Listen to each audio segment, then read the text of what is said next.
essa verdade ilumina nossa vida. Aleluia, aleluia, aleluia, aleluia, aleluia,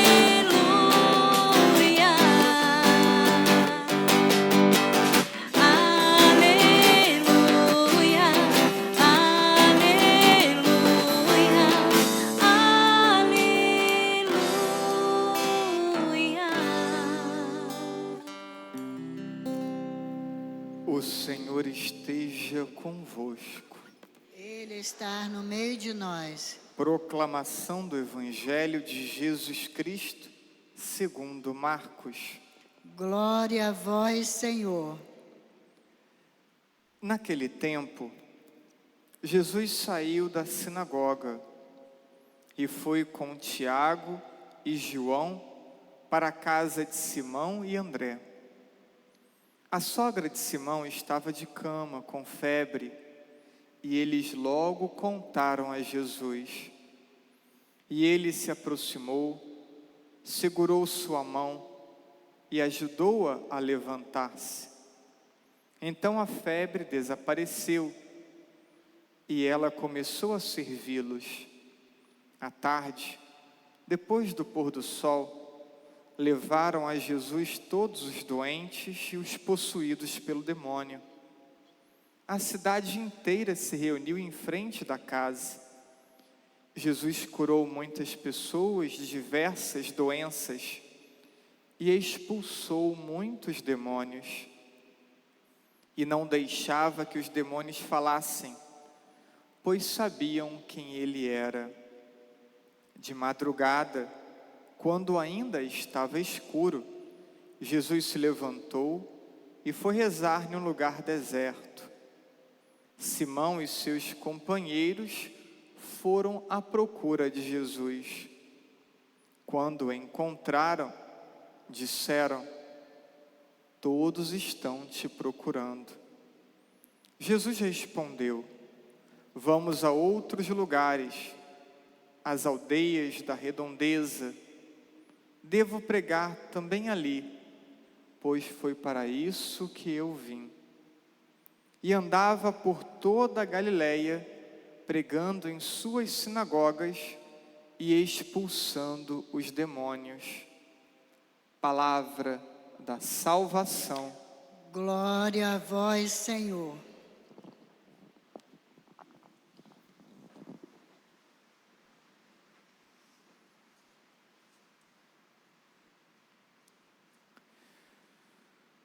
O Evangelho que escutamos mostra Jesus dedicando muito tempo aos enfermos,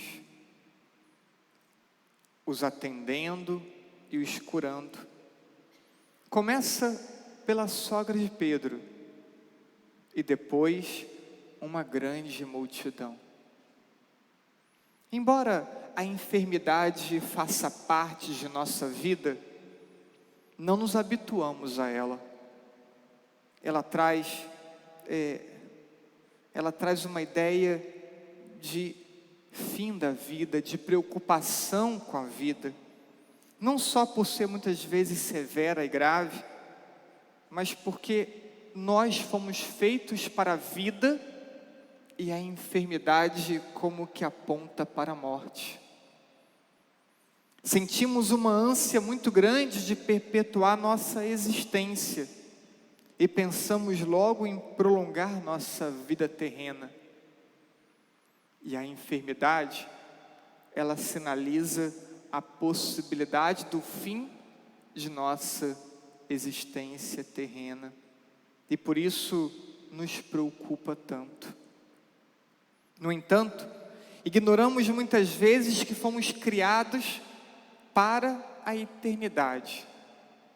Não fomos criados apenas para a existência terrena, que dura algumas décadas, poucas ou muitas, mas há um limite. Nosso corpo se corrompe com a morte, mas nossa alma, ela permanece viva, mesmo depois da morte. mesmo depois da corrupção de nosso corpo. Portanto, viva no céu ou viva no inferno, mas a alma permanece viva.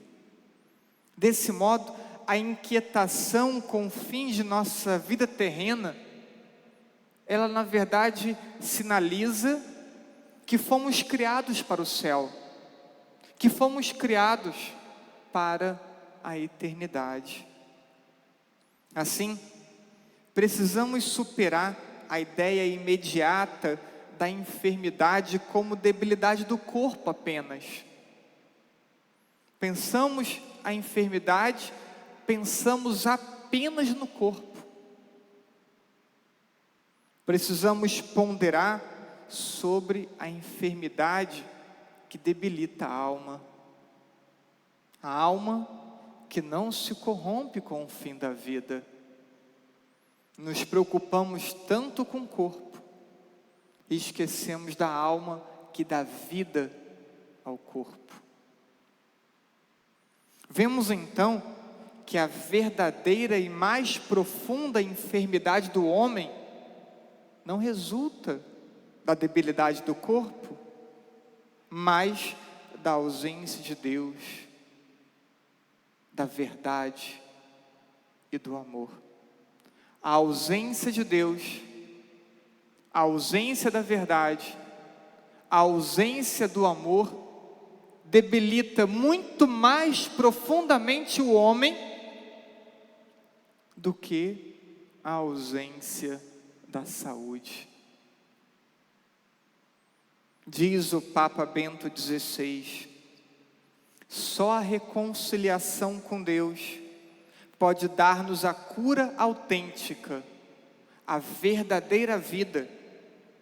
O reino de Deus é precisamente a presença da verdade do amor, e deste modo a cura profunda ao nosso ser.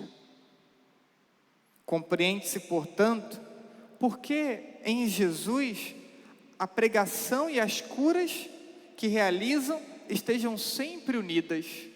E vemos assim: ele prega para uma multidão, atende uma multidão, curando suas debilidades, porque de fato formam uma única mensagem de esperança e de salvação, sua pregação e suas curas.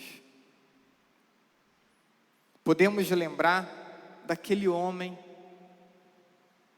carregado em uma maca por 4 amigos. Aqueles 4 amigos levando aquele homem até a casa onde Jesus estava. À frente da casa, uma multidão que impediam que aquele homem se aproximasse de Jesus. E então descem aquele homem pelo telhado. E quando Jesus vê a fé daquele homem na maca, a fé daqueles amigos conduzindo o homem, Jesus diz para o homem na maca: os teus pecados estão perdoados. Olha, a primeira preocupação de Jesus não foi curá-lo no corpo, não foi curá-lo de sua debilidade física, mas foi perdoar os seus pecados. As pessoas em volta, com o coração endurecido, questionavam: quem é esse homem? Pensando que pode perdoar pecado, só Deus pode perdoar pecado. E aí Jesus então responde àqueles homens: para que saibais que o Filho do Homem tem na terra o poder de perdoar o pecado, eu te digo, levanta, toma tua maca e vai. E Jesus então cura o físico daquele homem, para espanto de todos. Mas importa perceber qual era a prioridade de Jesus, porque aquele homem podia chegar no céu com uma deficiência física.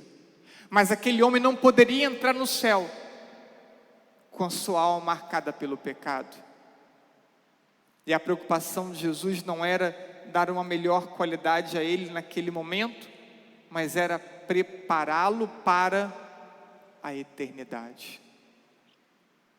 Encontramos em Lucas capítulo 5, versículo 19 e seguinte. Ainda podemos lembrar de uma outra fala de Jesus. Não temais os que matam o corpo e não podem matar a alma. Temei antes aqueles que podem fazer perecer no inferno a alma e o corpo. Mateus capítulo 10, versículo 28.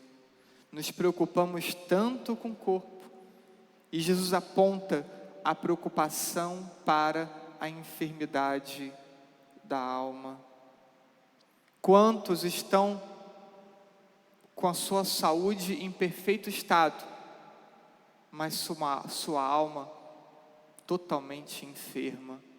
Talvez aqui, na própria assembleia, talvez alguns que nos acompanham de casa. Quantos que nesse tempo de pandemia, desgastados pelas privações, pela enfermidade, pelo medo, pelas perdas, que não foram poucas, pela falta de trabalho, não conseguem mais rezar, não conseguem mais sorrir, não têm mais esperança. Temos uma multidão de pessoas enfermas, em meio a esse tempo de pandemia. Temos uma multidão de almas enfermas, nesse tempo de pandemia. Jesus não perde tempo, não para de pregar e de curar. Por isso disse no Evangelho de hoje: foi para isso que eu vim, para pregar e para curar. A sogra de Pedro parece entender perfeitamente a necessidade do serviço. Imediatamente percebeu-se curada, se coloca logo a servi-los. Precisamos perceber que o serviço aos irmãos é missão para todos nós. Todos, sem exceção. E por isso que eu faço tanta questão de tentar motivá-los a não ficarem só participando de missa, mas encontrarem uma ocupação, se dedicarem, porque a missão é inerente à nossa condição de discípulos de Jesus. Nossa relação cotidiana com Jesus, na palavra, nos sacramentos, na partilha com os necessitados, no serviço pastoral, é um remédio que nos cura todos os dias. Somos curados todos os dias pela relação que nutrimos com Jesus. E ao mesmo tempo somos impulsionados por essa mesma relação com Jesus, a busca da eternidade feliz. E por isso precisamos servir. Recordem o que nos diz São Paulo na segunda leitura de hoje. Pregar o Evangelho não é para mim motivo de glória, é antes uma necessidade, uma imposição. Ai de mim, se eu não pregar o Evangelho, diz Paulo. Com os fracos me fiz fraco, para ganhar os fracos. Com todos me fiz tudo, para certamente salvar alguns. Por causa do Evangelho faço tudo, para ter parte nele. Vamos repetir esses versículos dando uma disposição diferente. Para ter parte no Evangelho, e o que o Evangelho nos propõe? A eternidade feliz, o céu, junto de Deus. Para ter parte nessa promessa evangélica, então é necessário estar disposto a tudo aquilo que a palavra nos propõe, que o Evangelho nos propõe, como vivermos da esperança do céu, se eu me fecho a orientar minha vida conforme a palavra nos pede, os mandamentos nos orientam. Portanto, é preciso estar disposto ao sacrifício.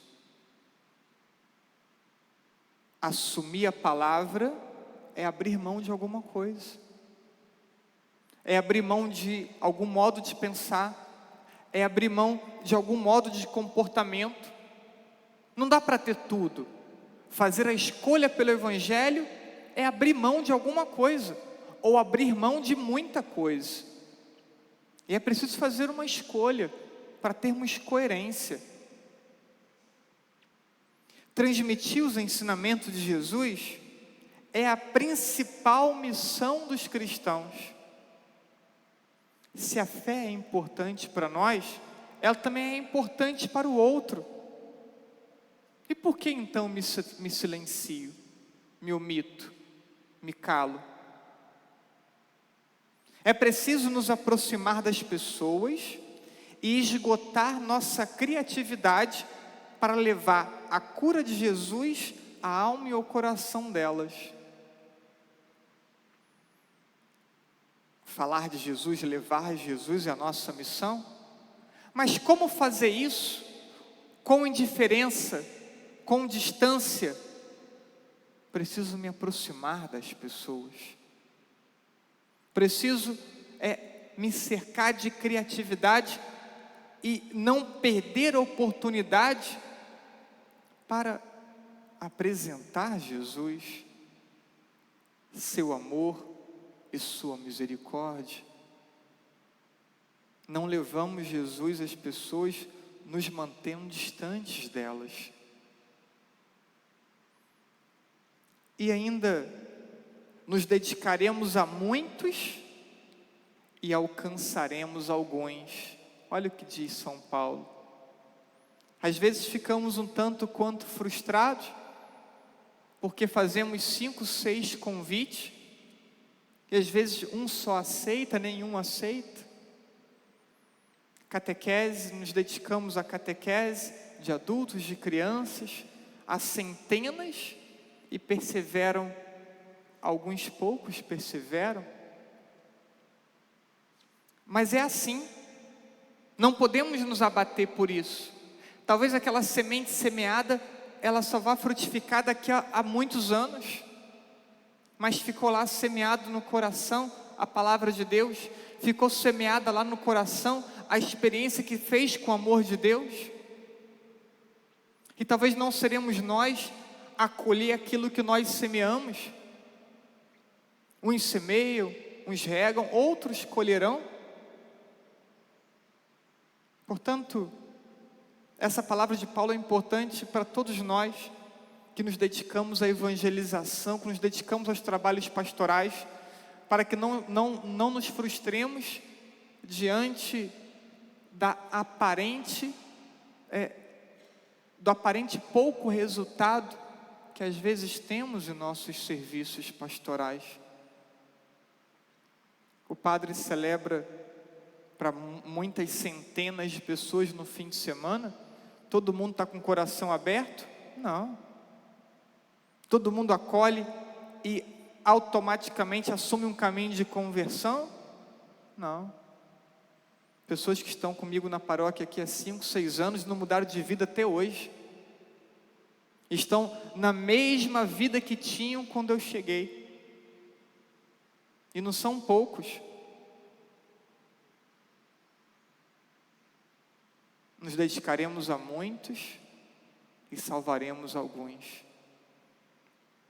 Você e eu somos continuamente curados pela presença de Jesus em nossa vida. É um primeiro ponto que temos que guardar no coração hoje. Curados, não necessariamente no corpo, mas curados sobretudo na alma. Então você e eu temos a oportunidade de sermos curados na alma pela amizade que cultivamos com Jesus. Você e eu somos portadores de Jesus e da cura que Ele tem para a alma e o corpo de tantos que estão enfermos. Reparem, não só é para sermos beneficiados por Jesus, mas somos portadores de Jesus, da sua cura, para uma multidão enferma. Você precisa ser um portador de Jesus, do seu amor e da sua cura para uma multidão que se encontra enferma. Há 20 dias conversava com uma médica, uma enfermeira conhecida, e ela falava do abatimento que estava sentindo por estar presenciando tantas e tantas mortes. E eu perguntei a essa enfermeira: e o que você faz para preparar essas pessoas para a morte? O que você faz para levar Jesus a elas neste momento final da vida? E ela respondeu: nada, padre, porque eu não misturo a fé com o meu trabalho. E eu disse para ela: você está privando essas pessoas, talvez, de um conforto, de um consolo, de uma preparação para o céu.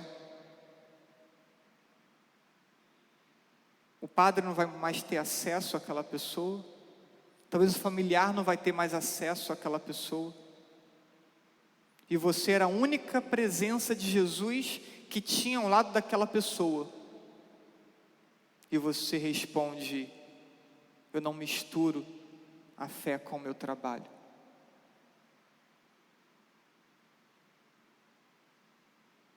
Mas a fé não é um compartimento de nossa vida. Ser cristão não é um momento. Ser cristão é a nossa própria vida. Ser cristão é a nossa mais profunda identidade. E em lugar nenhum deixaremos de ser cristãos. E em lugar nenhum, em função nenhuma, estaremos isentos de agir como cristãos. E por que tinha aquela enfermeira cristã, católica lá, senão talvez para consolar, confortar e preparar para o encontro com Deus?